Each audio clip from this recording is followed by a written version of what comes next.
అధికారం కోల్పోతే గానీ అసలు రంగు బయటపడదంట. ఇంతకాలం తెర ముందు పెద్ద పిస్తాలుగా కనిపించిన వాళ్ళంతా తెర వెనుక నల్ల ఆంబోతులని పదవి దిగిన తర్వాతే తెలుస్తోంది.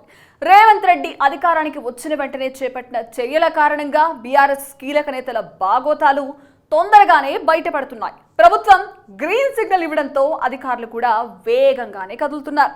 అవినీతి పరులను ఫిక్స్ చేసేస్తున్నారు. ఆసన్న గారి జీవన్ రెడ్డి బీఆర్ఎస్ లోనూ తెలంగాణలోనూ ఆ పేరు తెలియని వారుండరు. టీవీల్లో ఎక్కువసార్లు కనిపించిన బీఆర్ఎస్ ఎమ్మెల్యే కూడా ఆయనే కావచ్చు. కేసీఆర్ కుటుంబానికి కేటీఆర్ కు అత్యంత సన్నిహితుల్లో ఒకరని కూడా జీవన్ రెడ్డిని చెప్తూ ఉంటారు. కాంగ్రెస్ అయినా బీజేపీ అయినా ఎవరైనా లెక్క చేయనన్నట్లుగా ఆయన మాట్లాడుతూ ఉంటారు. ఆర్మూర్ అంటే నేనే అన్నట్లుగా ప్రచారం చేసుకుంటూ వచ్చారు ఆ నియోజకవర్గం ఎమ్మెల్యే. ఆ పబ్లిసిటీ, ఆ ఏకఛత్రాధిపత్యం మాటున జరుగుతున్న చీకటి దందాలు ఇప్పుడిప్పుడే బయటపడుతున్నాయి. ఆయన చేయని దందా లేదని కూడా తేలిపోయింది. షాపింగ్ కాంప్లెక్స్ లో ఫ్రాడ్ నుంచి ఫైనాన్స్ కార్పొరేషన్ రుణం వరకు అన్నింటా అవినీతి చేసిన ఘనుడు ఆయనేనని తేలిపోయింది. ఎమ్మెల్యేగా దిగిపోయిన 2 రోజులకే జీవన్ రెడ్డికి మొదటి ఝలక్ తగిలింది. ఆర్మూరు పట్టణంలోని జీవన్ మాల్ అక్రమాలు బయటపడ్డాయి. ఆర్టీసీ స్థలాన్ని లీజుకు తీసుకుని మాల్ నిర్మించిన జీవన్ రెడ్డి తర్వాత ఆర్టీసీకి పైసా సొమ్ము కూడా జమ చేయలేదు. బకాయిలు 8 కోట్ల రూపాయల మేరకు పేరుకుపోయిన అధికార పార్టీ కావడంతో ఇంతకాలం మౌనం వహించిన ఆర్టీసీ అధికారులు ఇప్పుడు నోటీసులు జారీ చేశారు. ఏ క్షణమైనా మాల్ను సీజ్ చేసేందుకు అధికారులు సిద్ధమవుతున్నారు. పైగా 2 కోట్ల రూపాయల కరెంటు బిల్లులు కూడా చెల్లించకుండా ఎగవేశారని తేలిపోయింది. దీంతో మాల్ సీజ్ చేస్తే పరిస్థితి ఏంటని అక్కడ అద్దెలుకుంటున్న వ్యాపారులు టెన్షన్ పడుతున్నారు. ఉమ్మడి నిజామాబాద్ జిల్లా బీఆర్ఎస్ లో ఆసన్న గారి జీవన్ రెడ్డి కీలక నేత. వరుసగా 2 సార్లు ఎమ్మెల్యేగా గెలిచారు. ఈసారి విజయం సాధిస్తే మంత్రి అవుతారని కూడా ఎదురు చూశారు.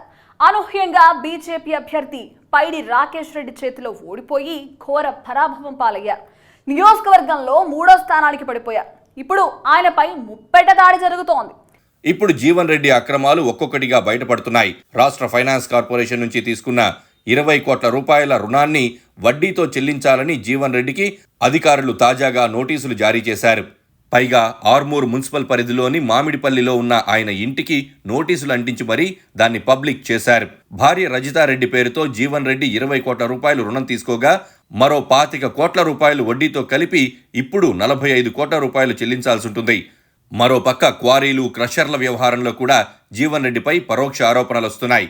అక్కడి అక్రమాలను పరిశీలించేందుకు తాను ప్రయత్నిస్తూ ఉంటే కొందరు ఫోన్లో బెదిరిస్తున్నారని ప్రస్తుత బీజేపీ ఎమ్మెల్యే పైడి రాకేష్ రెడ్డి ఆరోపిస్తున్నారు.